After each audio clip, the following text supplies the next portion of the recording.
Hello बच्चों, welcome to career classes में आपका हार्दिक स्वागत करता हूं। This is Rakesh Singh. आज आपको प्रैक्टिस सेट नंबर 3 के बारे में डिस्कस करूंगा। This is the very important session for SSC, CGL and air force, navy, double SSR. आपको बता दें, अगर ये सेशन आपको पसंद आए तो लाइक सब्सक्राइब करना ना भूलें, घंटा दबाना तो ज़रूर ना भूलें। ठीक, चलिए आज के सेशन में आपको बताते हैं क्या क्या है। पहले तो इसमें आप सिनोनिम्स है। ठीक, चलिए हल करते चलते हैं, साथ में ज़्यादा सही है। बताना है, पहले हम डायरेक्शन पढ़ लेते हैं। बेस्ट एक्सप्रेस यानी कि सिनोनिम्स बताना है। ओमनियस, व्हाट मीन्स ऑफ ओमनियस? ओमनियस मीन्स, ठीक, पहले आप लोग करिए जिससे कि आप लोगों को पता चले कि मुझे मीनिंग आती थी या नहीं आती थी। ठीक, पहले आप करिए, मन में सोचिए कि ऑप्शन कौन सा सही हो सकता है, फिर मैं तो बता ही रहा हूँ ना। चलिए बताता हूँ। ओमनियस मीन्स होता है suggesting that something bad is going to happen in the future, यानी कि जो कि अशुभ का संकेत होता है भविष्य में जो अशुभ का संकेत होता है उसे ही कहते हैं ओमनियस। यानी अनफॉर्चुनेट, यानी कि लकी, यानी अनलकी, सॉरी अनलकी, अभाग्यशाली। बेस्ट एक्सप्रेस बताना है तो ऑप्शन ए क्या कह रहा है? ऑप्शन ए कह रहा है officious. What means are officious? Officious means होता है जो आपको बार बार परेशान करता हो, परेशान करने वाला, सेल्फ इम्पोर्टेंट, यानी कि अहंकारवादी। प्लीजेंट, ऑप्शन बी क्या कह रहा है? प्लीजेंट मीन्स सुखद। Option C convenient, convenient means जो कि यूजफुल हो, ईजी हो। नॉट कॉजिंग प्रॉब्लम, जो प्रॉब्लम ना दे रही हो, यानी कि क्या हो? सुविधाजनक हो, हिंदी में कहें सुविधाजनक। थ्रेटेनिंग, इसका मतलब क्या होता है? Expressing a threat of harm, यानी कि भय का सूचक, भविष्य में जो भय का सूचक लगता है कि कभी ये ना हो जाए, वो थ्रेटनिंग मीन्स होता है भय का सूचक। तो इसमें सिनोनिम्स कौन सा सही होगा? Option D. Option D is right answer. चलिए आगे बढ़ते हैं। आगे क्या कह रहा है? अपोजिट बताना है। ऑब्स्टिनेट मीन्स क्या होता है? देखते हैं आप लोग बता पा रहे हैं कि नहीं।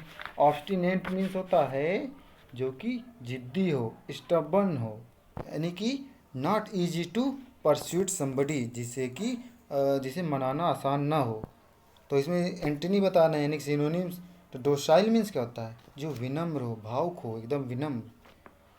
एग्रावेट मीन्स जो बदतर हो, बदतर से बदतर होती जाए कंडीशन, एग्रावेट बदतर होती चली जाती है ना, तो उसे एग्रावेट कहते हैं। ऑफेंसिव मीन्स क्या होता है? अपसेट, इंसल्ट या एनॉयड। ऑप्शन डी क्या करेगा? ऑप्रेसिव। ऑप्रेसिव मीन्स होता है treating people in a cruel and unfair way, यानी कि अनहैप्पी एंड एंग्सियस, चिंतित। तो ऑब्स्टिनेट का अपोजिट क्या होगा? डोसाइल होगा। निश्चित बात से डोसाइल होगा, यानी कि ऑप्शन कौन सही होगा? ऑप्शन ए सही है। चलिए आगे, इनकरेक्टली स्पेल्ड बताना है। Benevolence, this is the very important meaning, लेकिन सरल भी, उतनी ही सरल भी है। बेनी ओलेंस की स्पेलिंग लगभग इसको सभी लोग कर ले जाएंगे।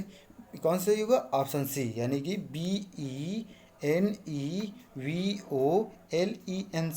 बेनिवोलेंस मीन्स परोपकारी।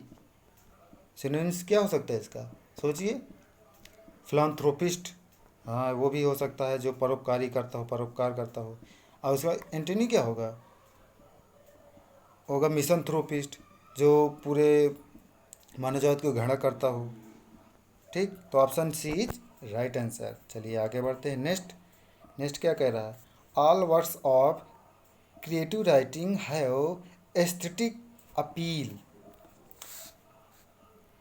पहले तो आपको बता दूं, वर्क और वर्क्स में क्या अंतर है। वर्क तो काम हो गया, वर्क्स मीन्स होता है कृतियाँ, रचनाएं।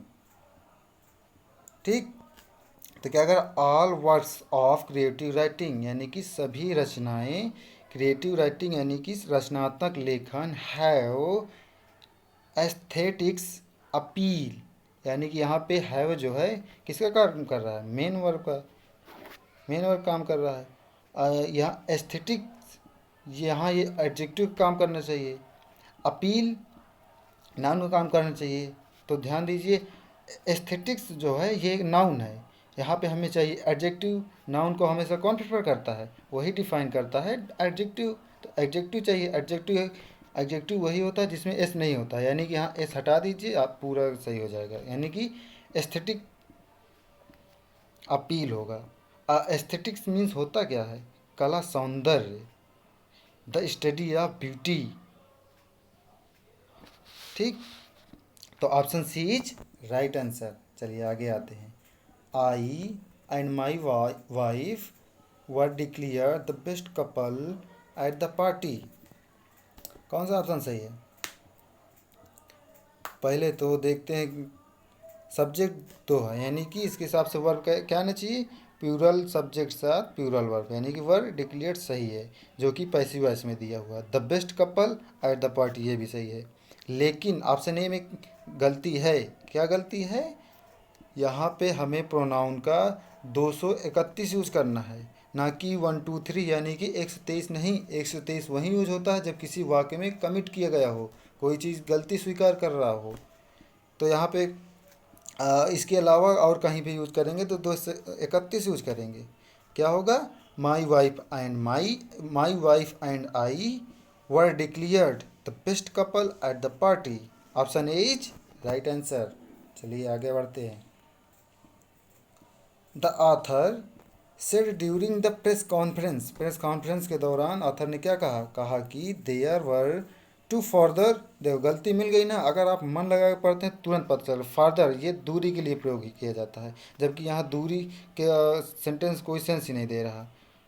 तो यहाँ क्या होगा, फिर से पढ़ते हैं। The author said during the press conference that there were two further, यानी कि FURTHER यूज होगा, यानी कि लेकिन। और सुनिए, अगर अगर आप लोग टू फर्दर यूज कर देंगे तभी भी गलती हो जाएगी, क्योंकि फर्दर यहाँ एडवर्ब काम कर रहा है। ठीक, तो एडवर्ब हमेशा किसको डिफाइन करता है, यानी कि नाउन, यानी कि सॉरी, वर्ब, वर्ब हमेशा एडवर्ब डिफाइन करता है। तो यहाँ पहले फर्दर होगा फिर टू होगा, यानी क्या होगा? The author said during the press conference that there were further 2 volumes to be publish, यानी कि वो कह रहा है कि आगे 2 फर्दर वॉल्यूम्स पब्लिश किए गए थे। उन्होंने कहा था, कौन? ऑथर ने। Option C is right answer. चलिए आगे क्या कह रहा है। अगर बच्चों सेशन आपको पसंद आए तो लाइक सब्सक्राइब करना ना भूलें, क्योंकि बहुत मेहनत लगती है वीडियो बनाने में। ठीक, a partial victory is sometimes all we can hope to. अगर रीडिंग आप लोग बहुत ज़्यादा करते हैं तुरंत पता चलेगा कि गेन विक्ट्री होता है और कुछ नहीं होगा। गेन विक्ट्री, तुरंत आप ऑप्शन लगाइए, आगे बढ़ जाइए। 1 सेकेंड का क्वेश्चन था, लेकिन अगर जो रीडिंग नहीं कर रहा है जो, उसको थोड़ा फंसा सकता है, लेकिन फिर भी देखते हैं। अ पार्शियल विक्ट्री इज समटाइम्स, जो आंशिक विक्ट्री होती है, इज समटाइम्स कभी कभार, ऑल वी कैन होप हम उम्मीद रख सकते हैं, टू गेन पाने के लिए। यही ऑप्शन सही भी है, गेन, यानी कि option A is right answer. लेकिन हमें ऑप्शन डी कुछ भी सिखा सकता है क्या? चलिए आप पहले बता दीजिए, अवार्ड और री अवार्ड मीन्स में क्या अंतर होता है? आप लोगों को ना पता हो तो चलिए मैं बताता हूँ। अवार्ड मीन्स होता है, आप लोग जानते हैं, अवार्ड प्राइज होता है। The best award goes to female back singer Shreya Ghoshal. Example से इसको समझ गए होंगे। अब आगे री अवार्ड बताता हूँ। इसका मतलब है the amount of money that is offer to somebody for helping police to find criminal, यानी कि एक ऐसा धन जो कि दिया जाता है किसको? जो हेल्प करता है पुलिस को टू फाइंड क्रिमिनल को ढूंढने के लिए, यानी वहाँ पे री अवार्ड का प्रयोग होगा। ठीक, चलिए आगे बढ़ते हैं। ऑप्शन इसमें कौन सही होगा? ऑप्शन ए सही होगा, गेन विक्ट्री होता है। ठीक, 8वें नंबर क्या कह रहा है? My father has been advised to, मेरे पिताजी को सलाह दी गई थी, दी जा चुकी है टू हिज स्मोकिंग, यानी कि अपने स्मोकिंग को ख़त्म करने के लिए। ईडियम्स, आप लोग ईडियम्स में भी वो, हाँ ईडियम्स नहीं, फ्रेजल वर्ब में भी थोड़ा मेहनत करें, क्योंकि कहीं कहीं फंसा देता है, तो मान लो आपका एक नंबर भी बहुत आपको नुकसान पहुंचा सकता है। तो इसमें क्या होगा, cut down. Cut down means क्या होता है, टू रिड्यूस द साइज, किसी चीज़ को धीरे धीरे करके कम करना, वही कट डाउन है। यानी option A is right answer. क्या होगा, my father has been advise to cut down his smoking, smoking को कम करने के लिए उनको सलाह दी जा चुकी है। कट ऑफ मीन्स क्या होता है, किसी को छोटे छोटे टुकड़ों में काटना, यानी कि नहीं, कट ऑफ मीन्स होता है वो ब्लॉक कर देना, संबंध तोड़ देना, टू ब्लॉक समबडी। क्या होता है, cut off, cut something of क्या होता है, संबंध टूट जाना, किसी से संबंध टूट जाना, टू ब्लॉक समबडी या समथिंग। और कट इनटू मीन्स क्या होता है, छोटे छोटे टुकड़ों में काटना। कट इन मीन्स क्या होता है, to interrupt somebody when they are speaking, यानी कि किसी के बीच में कोई स्पीक कर रहा है, उसके बीच में यानी कि अपनी टांग अड़ा देना, वही होता है कट इन। तो आगे बढ़ते हैं आगे। तो कौन सा ऑप्शन सही होगा इसमें, option number A cut down. Option B क्या कह रहा है, ओ सॉरी 9 नंबर क्या कह रहा है, I had not expect to meet him, मैंने उससे उम्मीद भी नहीं की थी, it was quite an meeting, पढ़िए तुरंत आंसर आ जाएगा। An accidental meeting, accidental meeting, यानी कि I had not expect to him, मैंने उससे उम्मीद भी नहीं थी कि इट वाज क्वाइट, वह बिल्कुल एन एक्सीडेंट मीटिंग हुई थी, यानी कि it was quite an accidental meeting. अच्छा, इसको तो सभी लोगों का सही रहा होगा। तो इंटेंशनल मीन्स क्या होता है, इंटेंशनल मीन्स होता है इरादापूर्वक, इरादापूर्वक का कोई सेंस ही नहीं दे रहा, यानी एक्सीडेंटल आकस्मिक मीटिंग के बारे में बात कर रहा है। यूनिक, यूनिक मीन्स क्या होता है, अद्वितीय, यानी कि the Taj Mahal is a unique building, यानी अद्वितीय है, यानी कि अनरिमार्केबल है, यानी कि असाधारण है। ऑर्गेनाइज, यानी कि पहले से ही संगठित किया गया हुआ ऑर्गेनाइज होता है। चलिए आगे बढ़ते हैं, इसमें कौन सही होगा, ऑप्शन सी। चलिए आगे बढ़ते हैं। अ डार्क हॉर्स, यानी कि इडियम्स के बारे में बात कर रहे हैं हम इस समय। अ डार्क हॉर्स मीन्स क्या होता है, चलिए आपको बताता हूँ। जब आप लोग 10th या 12th में रहे होंगे, मान लो कोई स्टूडेंट या कोई छात्र, आपका दोस्त, जब क्लास में टेस्ट हो रहा है तब कोई परफॉर्मेंस अच्छा न कर पा रहा हो, लेकिन जब बोर्ड एग्जाम आया तो मान लो वो टॉप कर जाए, उसी को कहते हैं अ डार्क हॉर्स, यानी अननोन एंट्री। समझ रहे हैं ना आप, अ डार्क हॉर्स मीन्स होता है एन अननोन एंट्री। इसको तो समझा दिया अच्छे से। चलिए ऑप्शन कौन सही होगा, सी नंबर 11 में क्या कह रहा है, थ्रो कोल्ड वाटर। इसका मतलब क्या होता है, थ्रो कोल्ड वाटर मीन्स होता है टू क्रिटिसाइज समबडी, यानी कि किसी की निंदा करना। इसमें क्या कह रहा है, ऑप्शन क्या कह दिया है, discourage, encourage, attack, drench. Discourage सही होगा, और कोई ऑप्शन ही नहीं सही। इनकरेज माने उत्साहित करना, अटैक करना, ड्रेंच माने बुझा देना, सही है। चलिए आगे बढ़ते हैं। इसमें 11 में कौन सही होगा, ऑप्शन बी डिस्करेज करना। But in, this is the session of the word, क्योंकि ये बहुत इंपॉर्टेंट और बहुत आप लोगों को सुनने में नहीं मिला होगा कि बट इन मीन्स क्या होता है। आप लोगों को बता दें, बट इन मीन्स अभी आप लोगों को मैंने पढ़ाया था cut in. Cut in means क्या बताया था to interrupt somebody when they are speaking, वही इसका ये सिनोनिम भी है, सिनोनिम इसी का है बट इन, वही दोनों सिनोनिम है, ठीक। बट इन मीन्स क्या होता है, टू इंटरप्ट समबडी, यानी कि to interrupt a conversation rudely, ठीक। चलिए आगे आते हैं। आगे इसमें कौन सा ऑप्शन सही होगा, ऑप्शन डी, यानी कि बट इन मीन्स होता है इंटरप्ट करना, option D is right answer. चलिए आते हैं, क्या कह रहा है, a narrow stretch of land connecting two large bodies of land. इसका मतलब क्या होगा, इसका पहले तो हिंदी में मतलब बता दे रहा हूँ। हिंदी में होता है स्थल डमरू मध्य। चलिए थोड़ा मैं आपको कुछ चित्र यानी पिक्चर दिखाना चाहता हूँ, उसके माध्यम से आपको ज़्यादा समझ में आएगा। चलिए मेरा यही रहता है कि बच्चों को अच्छा से अच्छा समझ आ और अच्छा से कंटेंट दिया जाए। देखिए उसमें क्या कह रहा था, उसमें पहले चलिए क्वेश्चन पूरा पढ़ लेते हैं। क्या कह रहा, a narrow stretch of land connecting two large bodies of land, यानी कि दो लैंड से जो कनेक्ट हो उसको, उसी को कहते हैं इंस्थुमस। यानी कि इसमें option D is right answer. तो आइए पहले उसको दिखा देता हूँ जो दिखाने जा रहा था। क्या होगा, देखिए isthmus connecting with two large body of land. देखिए दो लैंड से कनेक्ट हुआ है ना, ये इधर लैंड, लेकिन बीच में क्या, a narrow strip of land, यानी कि एक बीच में पतला सा रास्ता, विथ वाटर, वाटर दोनों तरफ वाटर भी है, ईच साइड यानी प्रत्येक साइड, दैट्स जॉइन जो जुड़ा हुआ है, लार्ज पीस ऑफ लैंड, ये स्थुमस की बात हो रहा है, ठीक, जिसको कहते हैं स्थल डमरू मध्य। अब एक पिक्चर और दिखा दे रहा हूँ, ये स्ट्रेट। स्ट्रेट मीन्स क्या होता है, स्ट्रेट मीन्स होता है जो कि दो बड़े समुद्रों को मिलाने वाला सकरा समुद्र। ये देखिए ये मिला रहा है ना, ये इधर लैंड है इधर लैंड है, ऊपर नीचे लैंड है, ये सकरा सा स्ट्रेट है, इसको स्ट्रेट कहते हैं। ये बड़े दो बड़े समुद्रों को मिला रहा है। और स्ट्रेट का एक मतलब और होता है क्या, a very difficult situation specially because of lack of money, यानी कि पैसा की कमी के कारण जो डिफ़िकल्ट सिचुएशन होता है उसे भी कहते हैं स्ट्रेट। चलिए अब वहीं जाते हैं जहाँ पे हम लोग डिस्कस कर रहे थे। समझ में आया होगा, अच्छा लगा होगा आप लोगों को। स्ट्रेट के बारे में बता चुका हूँ, इंस्थुमस के बारे में बताओ। केप, केप मीन्स क्या होता है, भूमि का नुकीला भाग जो समुद्र से बहुत दूर तक चला गया हो।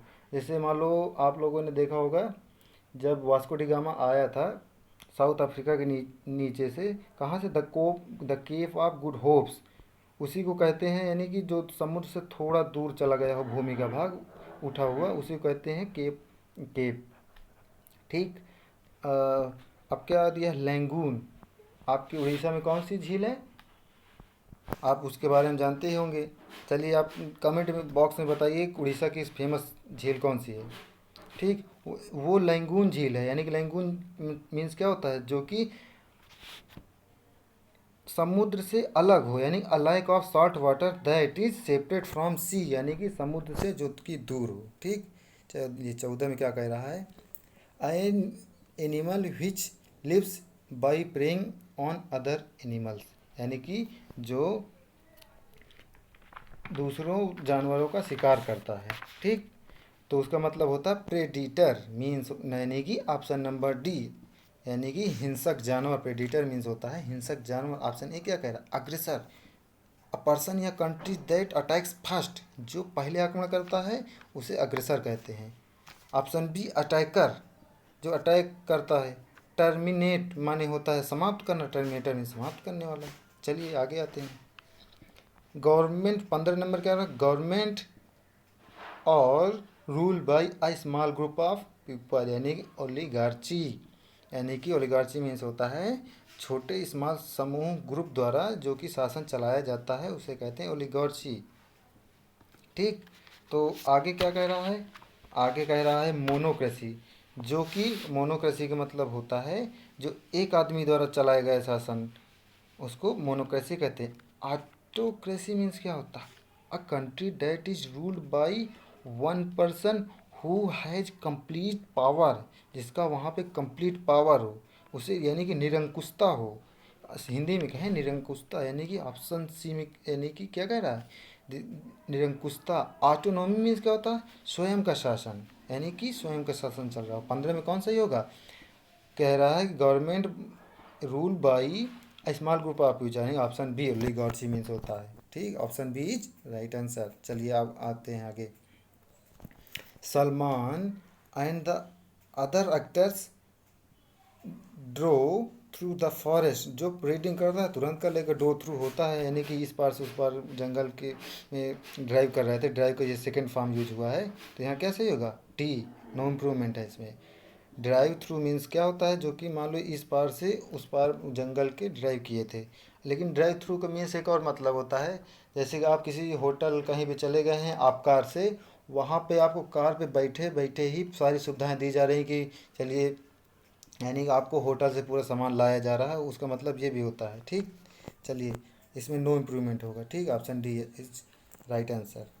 चलिए 17 क्या करा, यू विल नॉट सक्सीड, तुम सफल नहीं होगे, अनलेस, जब तक कि यू डोंट हार्ड वर्क, यानी डोंट वर्क हार्ड। आप लोगों को पता होगा अनलेस स्वयं में एक निगेटिव अर्थ रखता है, तो नॉट इसके साथ यूज होगा नहीं। यानी कि साथ में ये एक कंडीशनल सेंटेंस है। कंडीशनल सेंटेंस क्या कह रहा है, इट विल नॉट सक्सीड, जब यू विल नॉट सक्सीड, तुम सफल नहीं होगे, जब तक यू वर्क हार्ड, जब तक कि तुम कठिन परिश्रम नहीं करोगे। Option C is right answer. ये सबका सही रहा होगा क्योंकि सरल है। कंडीशनल सेंटेंस आप लोगों ने पढ़ा होगा, अगर नहीं पढ़ा है तो आप सुझाव ज़रूर दीजिएगा, मैं इसके बारे में किसी सेशन में लेके आ जाऊँगा, सारे कंडीशनल सेंटेंसों के बारे में बता दूंगा। ठीक, चलिए आगे आ जाइए। My friend has a toothache and can not eat something, मेरे फ्रेंड के दांत में दर्द है। सो यानी कि ही कैन नॉट ईट क्या, समथिंग, नहीं हो यार, नहीं दोस्तों, यहाँ क्या होगा, ईट एनीथिंग, यानी कुछ भी नहीं खा सकता। ठीक, यानी option A is right answer. आप कह रहे होंगे डी क्यों नहीं से, बच्चों इडिबल होता है ना कि इडिबल्स होता है, इडिबल्स कहीं शब्द ही नहीं है। इडिबल मीन्स होता है खाने योग्य। ठीक, ऑप्शन कौन सही है, ए। 19 में क्या कह रहा है, Africa is the south of Europe, जो रीडिंग करेगा तुरंत हल करेगा, क्या होता है, Africa is to the south of Europe. Reading इसलिए कहते हैं, बहुत इंपॉर्टेंट है, आपके दिमाग में तुरंत क्लिक कर जाएगा। हाँ, इसके साथ इन द नहीं होगा, टू द होगा। ठीक, option B is right answer. चलिए आगे बढ़ते हैं। इसमें ओवर बाय कुछ नहीं होगा, सब गलत है। 20 में क्या कर, आइदर लता और माला हैव डन इट। आइदर के साथ हमेशा आर का प्रयोग होता है, नाइदर के साथ नॉर का प्रयोग होता है। और इसमें वर्ब वही यूज होता है जो सब्जेक्ट एकदम करीब होता है वर्ब के, वही सब्जेक्ट यूज करते हैं। तो आइदर क्या आर, नाइदर के साथ नॉर, यानी कि नाइदर लता। ऑप्शन ए में क्या कह रहा है, नाइदर लता और, यानी कि नॉर प्रयोग होता है। ऑप्शन ए इज गलत, यानी कि रॉन्ग। ऑप्शन बी क्या कर रहा है, आइदर लता, आई के साथ और प्रयोग होता है, हाँ ये सही हो सकता है। और नीचे देख लेते हैं, नाइदर नॉर गलत है और डी गलत है, यानी कि बी इज राइट आंसर। क्या सही होगा, आइदर लता और माला हैज डन इट, यानी कि या तो लता ने या तो माला ने इस काम को कंप्लीट किया है। चलिए बच्चों, अगर आपको ये सेशन पसंद आए तो लाइक एंड सब्सक्राइब करना ना भूलें। चलिए बच्चों, take care, bye bye, hope you go nice day.